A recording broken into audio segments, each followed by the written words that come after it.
A los 70, cuando la mayoría de la gente cree tener todas las respuestas, me hice la pregunta más peligrosa de mi vida. No fue en una iglesia ni en un momento de desesperación. Fue en un silencio cotidiano, ese que surge cuando la casa está vacía y la mente no tiene a dónde ir. En cuestión de segundos, todo lo que había repetido durante décadas empezó a perder peso. Esta no es una historia de rebelión ni de un trauma espectacular. Es la historia de cómo abandonar la fe, ya tarde en la vida, no me quitó nada, solo me devolvió algo que ni siquiera recordaba tener. Pasé más de medio siglo creyendo que la fe era el eje invisible que lo mantenía todo en orden. Moralidad, propósito, consuelo, pertenencia. Eso me decían, y lo repetía sin darme cuenta del precio. Nunca me detuve a calcular cuántas de mis decisiones eran realmente mías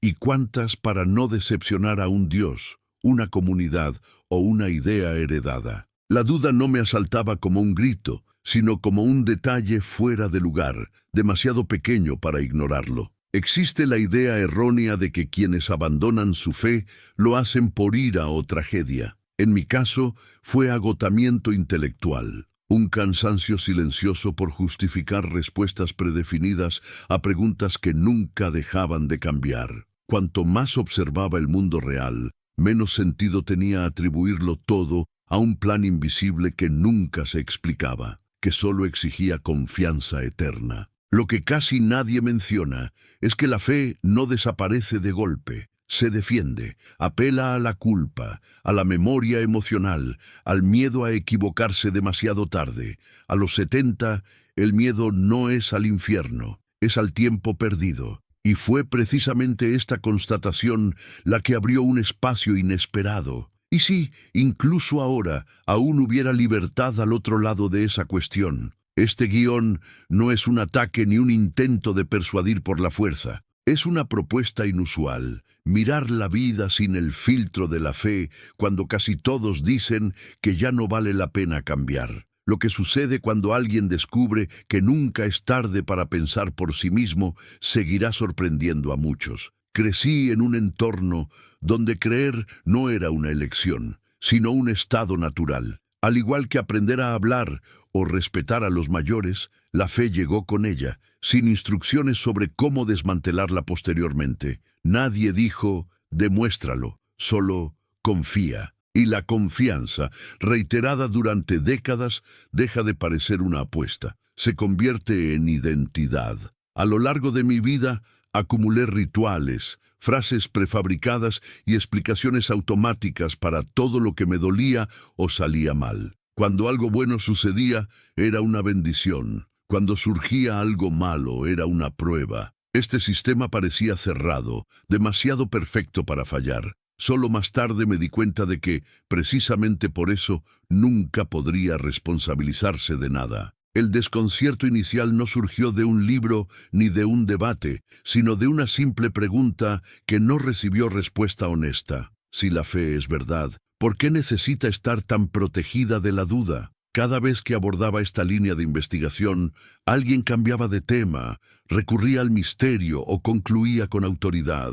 Eso no era seguridad, era protección. Con el tiempo, noté algo inquietante. Muchas de las decisiones más importantes de mi vida las tomé para satisfacer una expectativa invisible, no para afrontar la realidad concreta. La fe prometía libertad interior, pero funcionaba como un manual rígido que nunca ayudé a escribir. Y a medida que envejecía, se hacía más evidente que vivir en piloto automático también era una elección, solo que una que nunca se examinaba. Si alguna vez este pensamiento ha cruzado por tu mente, aunque sea brevemente, escribe la siguiente frase en los comentarios. Pensar por uno mismo sigue siendo libertad.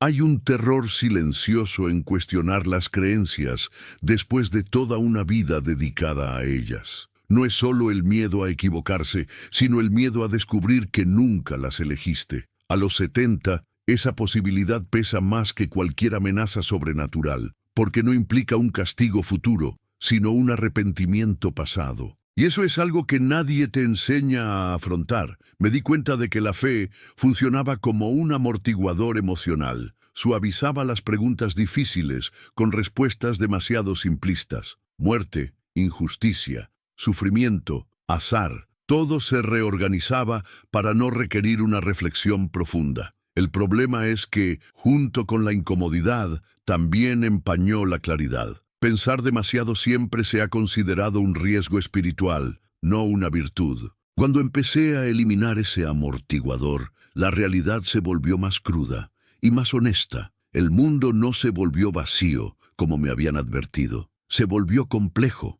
y la complejidad exige responsabilidad. Sin un Dios al que culpar o agradecer automáticamente, cada decisión recuperó su peso real. Aterrador, sí, pero también profundamente adulto. Existe la idea generalizada de que el ateísmo le roba sentido a la vida. Lo que nadie dice es que la fe a menudo externaliza ese sentido. Ofrece un guión predefinido, un propósito genérico, aplicable a todos. Al abandonarlo, me encontré ante una nueva pregunta. ¿Qué pasa si el sentido no viene dado, sino que se construye? Fue entonces cuando algo inesperado empezó a suceder. En lugar de perder el equilibrio, empecé a notar detalles que siempre habían estado ahí, pero que estaban oscurecidos por la promesa del futuro. El valor del presente empezó a crecer de forma incómoda. Y cuando eso sucede, no hay forma de fingir que nada ha cambiado. Una de las mayores amenazas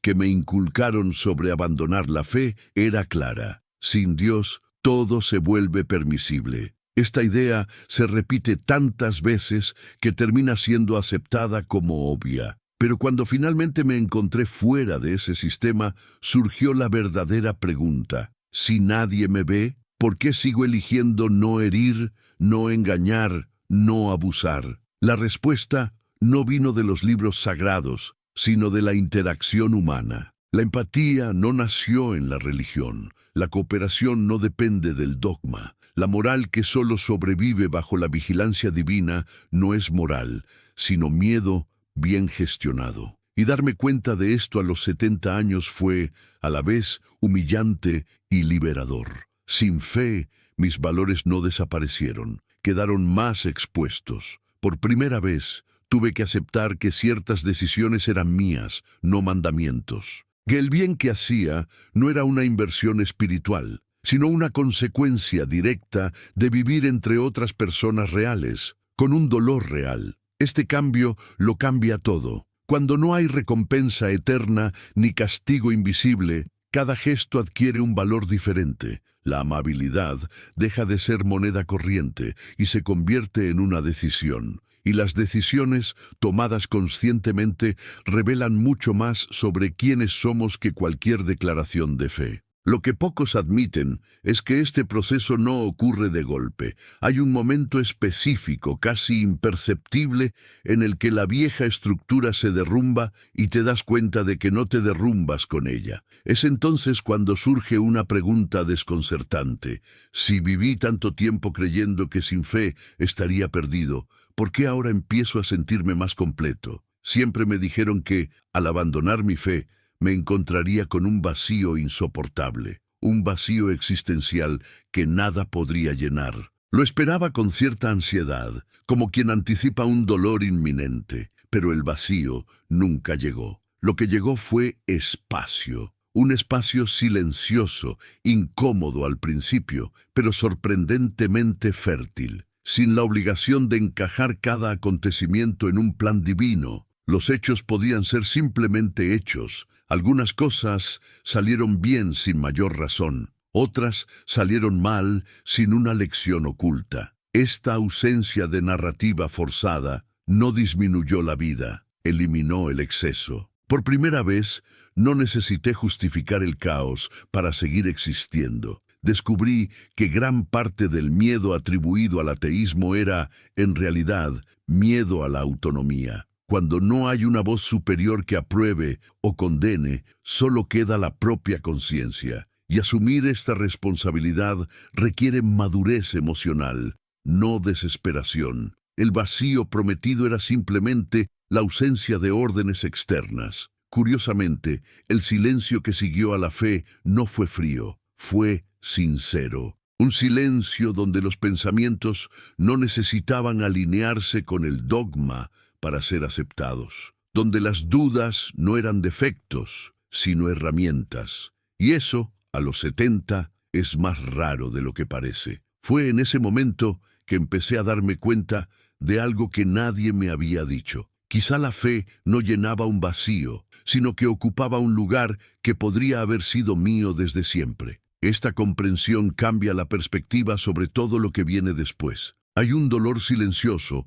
al darse cuenta de cuánto tiempo se ha dedicado a mantener una creencia que nunca se ha examinado. No solo horas en rituales, sino años moldeando decisiones, miedos y expectativas. A los 70, este ajuste de cuentas pesa mucho, pero curiosamente no paraliza, reorganiza las prioridades. Me di cuenta de que ya no tenía sentido vivir los años que me quedaban como si aún estuviera en deuda con algo invisible. Sin promesas de futuro garantizadas, el presente cobraba urgencia. No esa urgencia ansiosa, sino una nueva claridad sobre lo que realmente importa cuando el tiempo deja de ser abstracto. El ateísmo tardío no consiste en negar el pasado. Se trata de no dejar que dicte el resto de tu vida. Todo lo que he creído me ha moldeado, pero no tiene por qué definir quién sigo siendo. Esta distinción es liberadora y aterradora a partes iguales. Aprendí a valorar las conversaciones sin propósito espiritual, los momentos sin significado oculto, las alegrías que no necesitaban ser agradecidas a nadie más que a las circunstancias y a las personas involucradas. Parece algo insignificante, pero cambia profundamente la forma en que uno vive el mundo. Y ahí es donde surge una preocupación difícil de ignorar. Si se pasaron tantos años esperando que algo llegara después, ¿qué pasa cuando uno se da cuenta de que ese después nunca estuvo garantizado? Esta pregunta no destruye, reorganiza y prepara el terreno para una libertad que pocos imaginan posible a tan avanzada edad.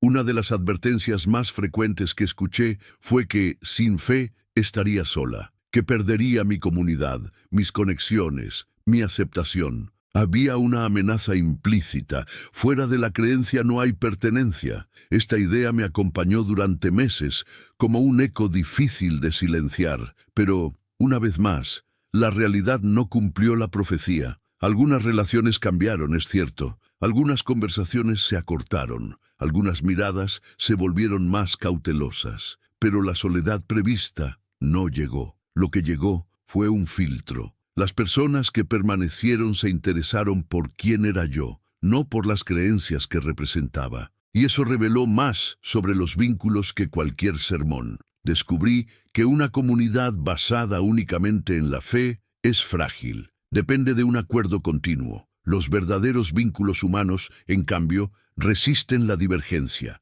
el silencio y la transformación. A los 70, esto se hace evidente porque ya no hay tiempo para relaciones excesivamente condicionales. Sin la obligación de pertenecer a un grupo específico, pude acercarme a diferentes personas, con historias y perspectivas diversas. El mundo se hizo más grande, no más pequeño. La diversidad dejó de ser una amenaza y se convirtió en una fuente de aprendizaje tardío, pero aún valioso. Este desplazamiento social plantea una pregunta incómoda. ¿Cuántas relaciones se sostienen solo mientras nadie cambie? Y más aún, ¿cuántas versiones de nosotros mismos se mantienen vivas simplemente para evitar romper un sentido artificial de pertenencia? Hablar de la muerte sin fe es quizás el punto más delicado de todos. Durante décadas, la idea de la continuidad después de la muerte actuó como un anestésico. No eliminaba el miedo, pero lo posponía.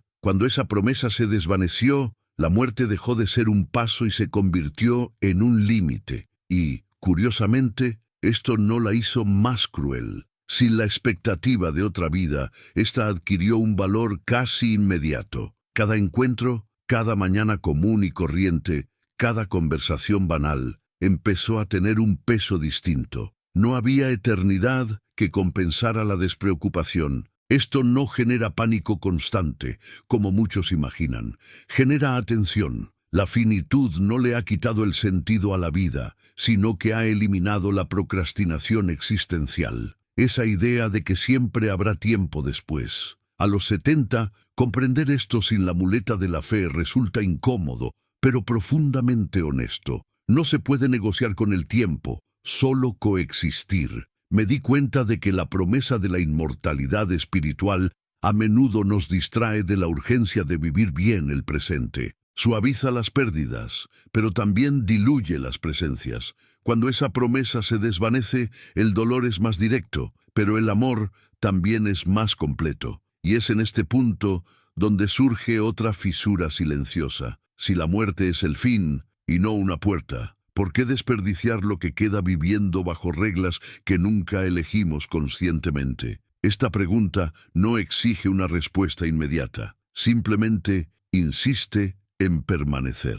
Uno de los aspectos más transformadores de abandonar la fe fue darme cuenta de que mi vida ya no estaba bajo la mirada invisible. Ya no había un juez silencioso que vigilara mis pensamientos, deseos y fracasos. Al principio, esto me resultó extraño. Después, me alivió. Vivir sin testigos divinos no me hizo irresponsable, solo más sincero. Sin la constante sensación de ser observado, los conflictos internos se aclararon. Ya no era posible llamar tentación a lo que era una elección, ni pecado a lo que era mera imperfección humana. A los 70, esta claridad no sirve para corregirlo todo, sino para dejar de mentirse a uno mismo. La libertad que emergió no fue ruidosa, fue discreta. Se manifestó en pequeñas decisiones, en pensamientos sin censura, en sentimientos aceptados sin necesidad de confesión. Por primera vez,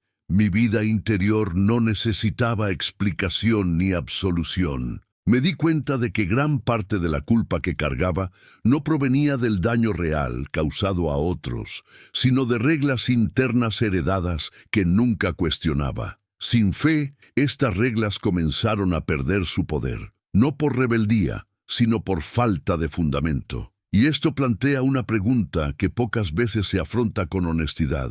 ¿Cuántas de nuestras culpas existen simplemente porque alguien, en algún momento, nos dijo que deberían existir? Sin una narrativa divina ya preparada, tuve que enfrentarme a algo que siempre había evitado: construir conscientemente el significado. No había misión, vocación ni destino. Había decisiones, límites y consecuencias. Y contrariamente a lo que me habían enseñado, esto no restaba importancia a la vida, la hacía más proporcionada. El significado proviene de lo que hago, no de lo que creo. De las relaciones que cultivo, del impacto real de mis acciones y del cuidado que le doy al tiempo que me queda. No es un significado eterno, pero es verificable. No promete nada más adelante, pero ofrece algo ahora. A los 70, esta construcción no es grandiosa. No implica cambiar el mundo ni dejar un legado espiritual. Implica constancia. Vivir de una manera que tenga sentido para mí,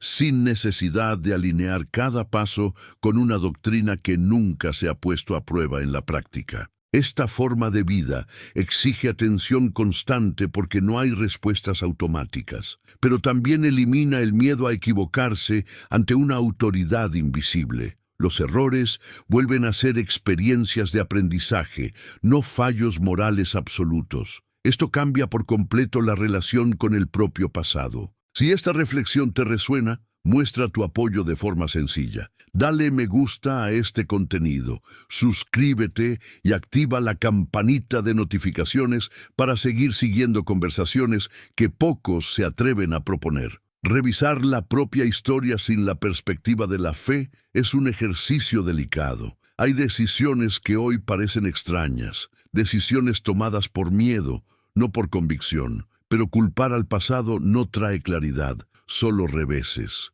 A los 70 he aprendido que comprender es más útil que juzgar. Me di cuenta de que hice lo mejor que pude con las herramientas mentales que tenía. La fe era una de ellas, y durante mucho tiempo me pareció suficiente. Reconocer sus limitaciones ahora no invalida todo lo anterior, simplemente redefine lo que hago con el tiempo que me queda. Hay una madurez tardía en aceptar que cambiar de opinión no es traición, sino actualización. La rigidez suele confundirse con lealtad, cuando en realidad es resistencia a la incomodidad del aprendizaje. Abandonar la fe no borró mi historia, reorganizó su interpretación. Sin necesidad de justificar cada paso como parte de un plan divino, pude aceptar el azar, los fracasos y las coincidencias como elementos normales de la vida. Esto hace que el pasado sea menos pesado y el presente más llevadero. Quizás el mayor error